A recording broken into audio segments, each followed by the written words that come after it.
Jag vet att du sedan flera år har vänt journalister ryggen. Men jag vill ändå ställa frågan om det skulle vara möjligt att få träffa dig. Quick dömdes för 8 mord. Men han har erkänt säkert ett 20-tal till. Hur är det möjligt att dömas för mord när man inte ens vet att ett mord har begåtts?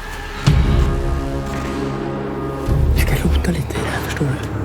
Vi ska kolla runt lite. Nej. Jo, för då... Nej. Aldrig hittat. Vad är det exakt vi letar efter? Bevisen. Jag vill bara se riktiga bevis.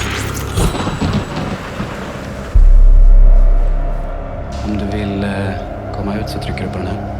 Då kommer vi snabbare än du vill blinka.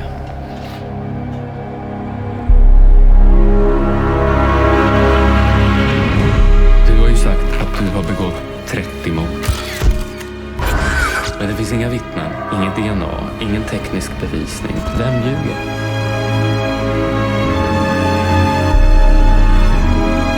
Å andra sidan vill jag inte vara delaktig i mörkläggningen av en rättsskandal. Han är skyldig och han ljuger. Han måste mörda igen. Bevisen mot Erland är solid.